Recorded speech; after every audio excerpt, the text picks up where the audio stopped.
Pheromones of Fear, the invisible signal that feeds systems. Welcome back. I am Adeline Atlas, 11 times published author, and this is the Entertainment or Ritual series, where we look at Hollywood, professional sports, and the music industry to decode what is really going on. And today, we're going deep into a topic that's rarely discussed outside scientific journals and military research circles: fear pheromones. Let's get one thing straight from the start. Fear has a frequency, and it has a scent. You don't just feel afraid, you leak it. And whether you know it or not, that scent can be sensed, mapped, harvested, and even used against you. Let's get into the science first. Fear is not just psychological, it's physiological. When you're afraid, when you sense danger, shock, or stress, your body activates the fight or flight response. You already know what that means. Your heart rate spikes, your breathing shallows, your muscles tense. But there's something else that happens. Your skin begins to secrete alarm pheromones. These aren't imaginary, they're real chemical messengers, detected through the olfactory system, just like any other scent. But what they carry isn't perfume, it's emotion. Studies using fMRI scans have shown that when individuals are exposed to sweat collected from someone under emotional stress, their amygdala, your brain's fear center, activates immediately. Not because of sound, not because of visuals, just from the chemical trace of fear. What's wild? Exercise sweat doesn't do this, only fear sweat. This tells us that the human body has a distinct chemosensory signature for danger, one that bypasses conscious thought and triggers instinctive reaction in others.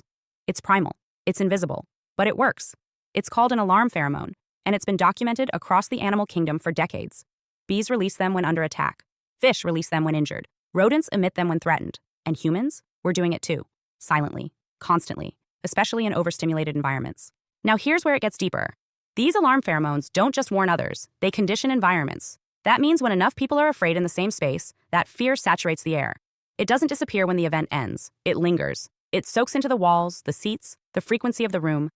Think of hospitals. Think of prisons. Think of stadiums during riots or concerts gone wrong. Your body is a transmitter. But in fear, it becomes a biochemical broadcasting tower. And now ask yourself, how is that energy being used?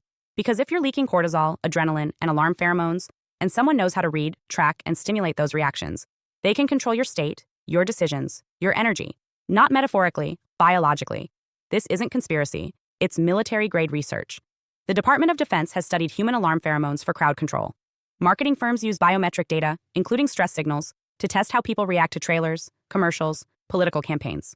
You think you're reacting freely, but your stress response is already being measured, refined, optimized. And let's talk about the media. You scroll through your phone, you see breaking news, mass tragedy, another fear headline. Your system responds, you tense, you breathe shallow, you leak. Your body starts secreting those invisible signals. You may not even realize you're afraid, but your body is already in transmission mode. Now imagine millions of people doing this at the same time. Do you understand how powerful that is? Fear becomes a global frequency. And for systems that feed on emotional volatility, that's a goldmine. Because unlike joy or love, fear is sharp, it's loud, it cuts through all other signals and hijacks your nervous system.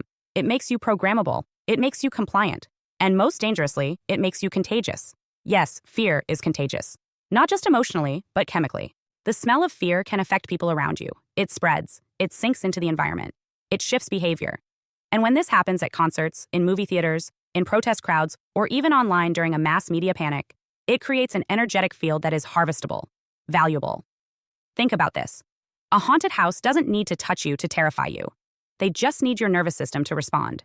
You scream, your heart races, you emit. That adrenaline is power. That cortisol is fuel. And that fear pheromone, that's the beacon. The same goes for horror movies, trauma headlines, and celebrity scandals that trigger emotional chaos. Why do you think the most addictive content is violent, shocking, or fear-based? Because it activates you chemically. And once you're activated, you're leaking signal. And in some systems, that signal is tracked, amplified, and redirected. This brings us to the deeper truth. You are an energy source. Your emotional output, especially in states of fear or stress, is not just a private experience. It's a public broadcast. It can be manipulated, it can be mapped, and it can be harvested. So what do? You protect your state. You learn how to breathe before reacting. You pause before sharing fear-based headlines. You become aware of the emotional atmosphere around you, especially in crowds, events, and entertainment venues. You ask yourself, am I feeling this because it's real, or because it's being triggered? Because fear doesn't need to be fake to be used. It just needs to be triggered repeatedly, until you forget you ever had control. But now you know, and that changes everything. Your body is powerful. Your signal is sacred. And your emotional scent? That's your spiritual fingerprint. Guard it like gold. Hi, I'm Adeline Atlas, 11x published author, and what you just watched was only a taste of what's inside the Truth series, where we go all the way down the rabbit hole. If you're the kind of person who's always asking bigger questions, who knows there's more to this world than what we've been told, then this is your invitation to the series that was built for you. Inside the Truth series, you'll get full access to 6 mind-blowing sub-series designed to wake up your highest intelligence and decode the matrix we live in. 1. Locate the truth.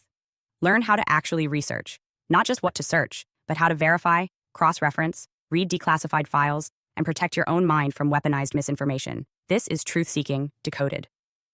2. The Mandela effect. Are we shifting timelines? Why do so many people remember a different past? We break down the most bizarre, undeniable examples of reality glitches and what they tell us about consciousness and control. 3. Law is magic. Law is not what you think it is. From word spells to maritime law and hidden contracts, we uncover how legal systems use language like a wand and how to stop being tricked by fine print that binds you without consent. 4.